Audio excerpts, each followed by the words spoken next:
All right, without further ado, Deanna Hope is our first storyteller. She is a toddler mom, a wife, and an HR professional who also has a podcast called Your Next Best Move, where she helps mothers, and I should read my notes. This is where I can't ad-lib because she wrote it down really well. She helps, she speaks and shares stories on strategies to help working moms navigate motherhood, career, personal growth with clarity and confidence. All right, here's Deanna with her story, What the Pregnancy Books Don't Tell You. My biggest fear about labor, it wasn't the pain, it wasn't the pushing, it was how on earth will I actually know I'm in labor? The pregnancy, the movies make it seem so obvious. The gigantic gush of water, the frantic drive to the hospital, and bam, the baby arrives. But the pregnancy books that I was reading told a very different story. For most women, that cinematic moment never happens. So now, as a first-time mom, how was I supposed to know the difference between a cramp and a contraction? How was I supposed to know I was in labor if I wasn't going to have this gigantic gush of water? Then came my second biggest fear. Being the woman who calls the midwife multiple times before she's actually in labor. You know, the one Hollywood also loves to show. The false alarms, the Braxton Hicks, the oops, sorry. The problem was, I had been trained my entire life to be the good girl, the good student, never to bother anyone unless absolutely necessary. Now, it's October 26th, 2022, my son's due date.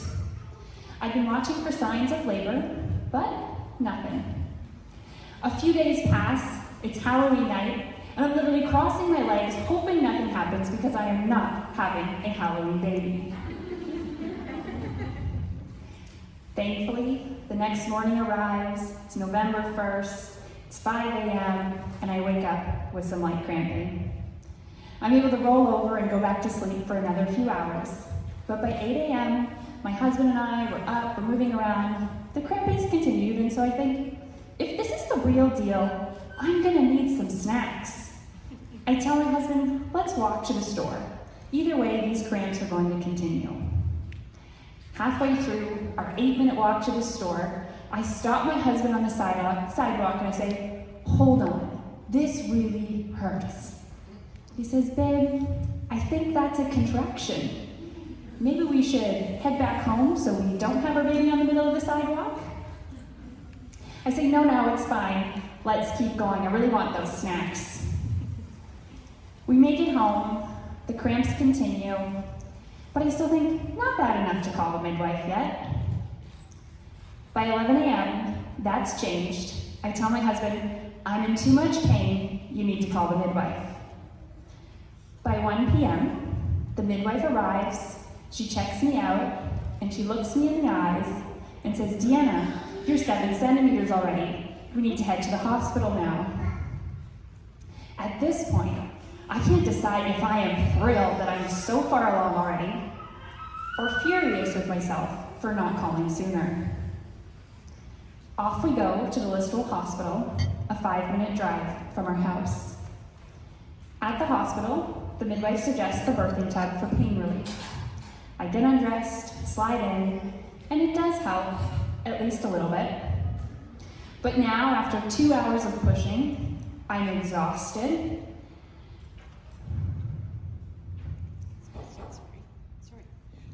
Every contraction. After every contraction, I look at my midwife and say, how much longer? How many more pushes? And she says, I can't say for sure. It could be a little bit longer. Keep going. You're doing a great job, Deanna. The pain grows sharper. My voice grows louder. And my poor husband, who knows me as the quiet, soft-spoken one, never to make a scene, is in utter shock at the animalistic sounds coming out of me. After each time that I unleash, I then apologize for being so loud. The med student assisting with my birth swaps out the damp cloth on my forehead between contractions, and I thank her profusely. Everyone kept commenting that despite the pain I was in, I was the nicest person in labor. Now it's been 3 hours of pushing in the tub, and my energy is completely gone. I'm really unsure how much longer I can keep going. That's when the midwife leans in and says, "Deanna, you're starting to tear. I need to do an episiotomy." My mind instantly flashes back to the moment weeks earlier in her office when she told me exactly what an episiotomy was, and I said, "Nope, absolutely not. I cannot do that." She followed up with, "As soon as I do it, your baby will be here." And that's all it took for me to agree. With some local freezing, the episiotomy is done, and our son Eddie had arrived. They laid him on my chest. My husband and I shared that perfect moment's kiss. The room was filled with joy. Little did we know, the night was still young, and we weren't in the clear yet. My husband was quickly scooted away to work with the second midwife, cleaning up our baby, taking his measurements, when my midwife came over to me and said, "Deanna, I need to see how bad your tear is." She checks me out, which is more painful than the labor I just went through, when she says, "Your tear is too bad, I need to call in the doctor." The doctor comes in, checks me out in the exact same excruciating way, and says, "Deanna, your tear is too bad for me to repair. You need to go to Stratford for surgery." It's a little after 9 p.m. by the time we arrive in Stratford. A mask is slid on my face at the door, something that wasn't required at our little Listowel hospital. A surgeon starts firing off questions, a nurse starts poking and prodding me to start an IV, when finally an anesthesiologist has to step in and help. I'm examined once again in the most painful way for the third time that evening. I feel overwhelmed, and I just want it to be over.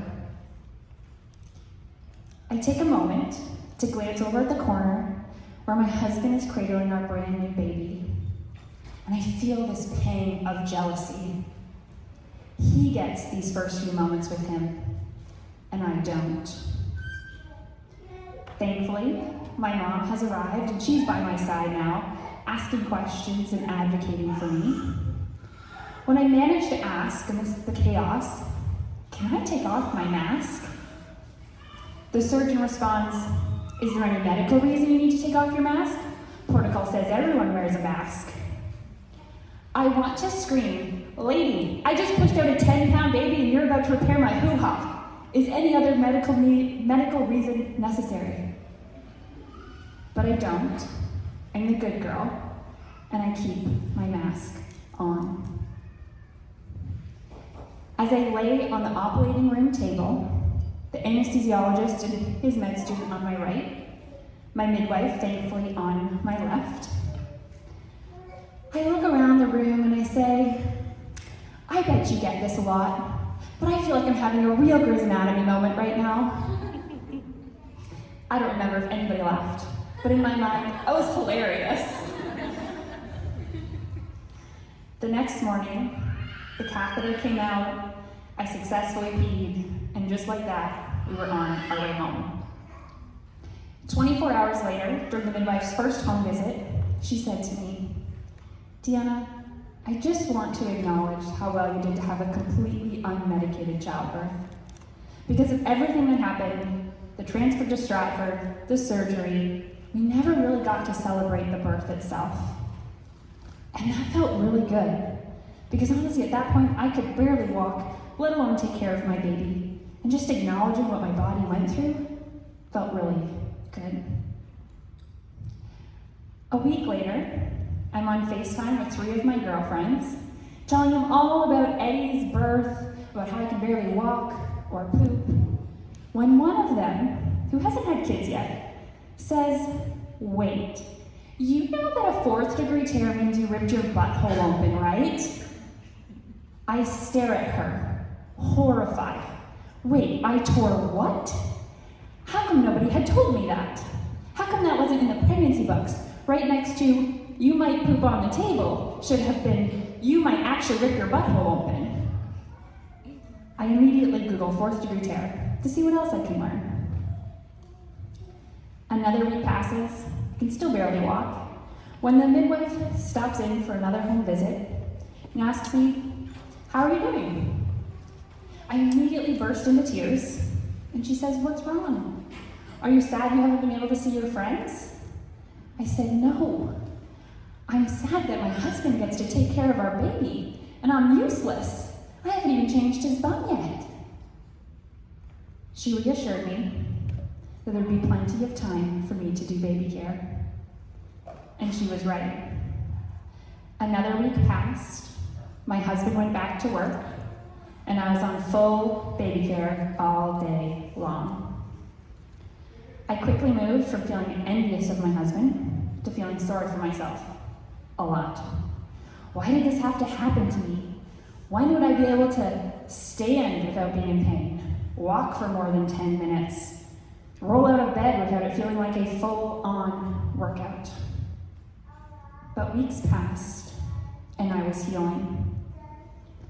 My 4th degree tear, as painful as it was, as slow as it was to heal, but healing was a good thing.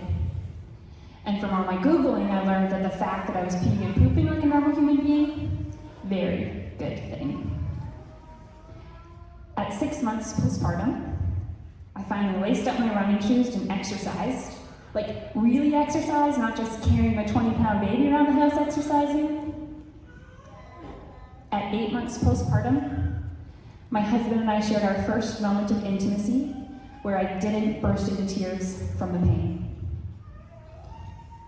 Even now, sharing this story is part of my healing. For a long time, I was scared to have another baby. But as I stand here today, I'm excited to share that I'm 12 weeks pregnant with our second baby.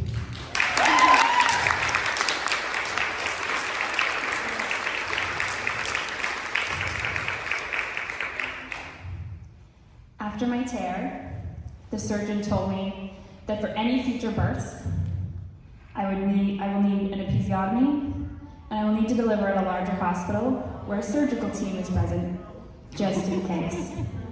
But I don't accept that as absolute fact. Because what I've learned is that it's my job to advocate for myself and to trust my instincts.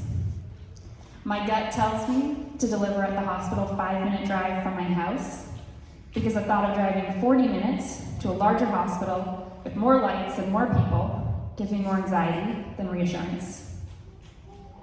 My gut tells me that every pregnancy and every baby is different, and there's no guarantee that this one will arrive with the head the size of a football. I don't know what this next birth will bring, but I do know this. I will trust myself in the process. Thank you.